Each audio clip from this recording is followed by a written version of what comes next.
Videos देखने के लिए सब्सक्राइब करें जनसत्ता.com, बेल आइकन दबाकर पाएं लेटेस्ट नोटिफिकेशंस। नमस्कार, जनसत्ता में आपका स्वागत है। उत्तर प्रदेश विधानसभा चुनावों से पहले बीजेपी ने अपने पत्ते खोलने शुरू कर दिए हैं। 2017 के विधानसभा चुनाव में बीजेपी ने मुजफ्फरनगर के कवाल कांड के सहारे वेस्ट यूपी में अपनी पैठ बनाई थी। इस बार पार्टी की नजर शामली जिले के कैराना पर है।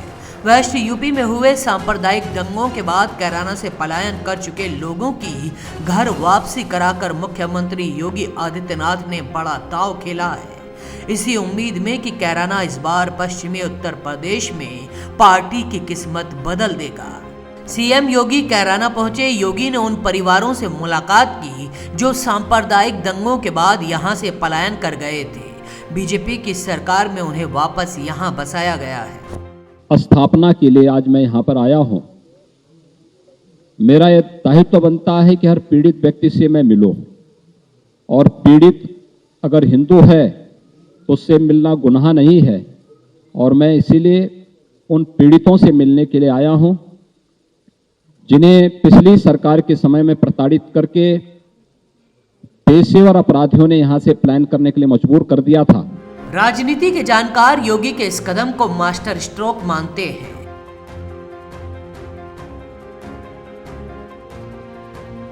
पश्चिमी यूपी में 14 जिले आते हैं। इनमें से 71 विधानसभा सीटें हैं। बीजेपी ने 2017 में इनमें से 51 सीटें जीती थी।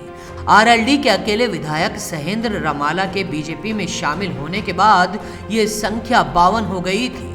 समाजवादी पार्टी ने 16, कांग्रेस ने 2 और बसपा ने 1 सीट जीती थी। मौजूदा वक्त में गड़बड़ाते समीकरणों को संभालने के लिए योगी आदित्यनाथ ने कैराना के पलायन को हथियार बनाया है। 2017 के विधानसभा चुनाव में बीजेपी ने मुजफ्फरनगर के कवाल कांड के सहारे वेस्ट यूपी में अपनी पैठ बनाई थी। उसी की तर्ज पर योगी ने एक और कदम बढ़ाया है।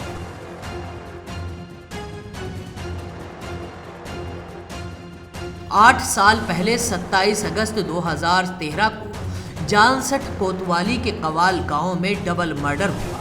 दरअसल मलिकपुरा गांव के 2 ममेरे भाई सचिन और गौरव की हत्या हो गई थी। आरोपों के मुताबिक जाट समुदाय की एक युवती के साथ छेड़खानी हुई। इसके विरोध में उसके ममेरे भाइयों सचिन और गौरव ने मुस्लिम युवक की जान ले ली थी। इसके बाद सचिन और गौरव की हत्या हो जाती है। दोनों जाट युवकों की हत्या के बाद दोनों समुदायों ने महापंचायत आयोजित की और इसने आग में घी का काम किया।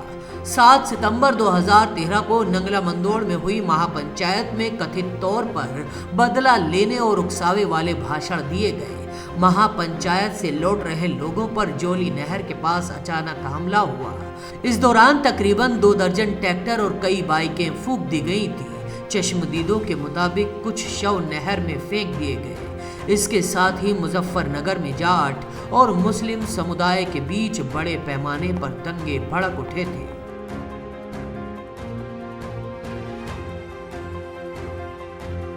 आंकड़ों के मुताबिक इस हिंसा में 62 लोगों की मौत हुई और 40,000 से ज्यादा लोग राहत कैंपों में शरण लेने को मजबूर हो गए थे। कवाल कांड के बाद राष्ट्रीय लोकदल का जाट मुस्लिम सामाजिक समीकरण बिगड़ गया था।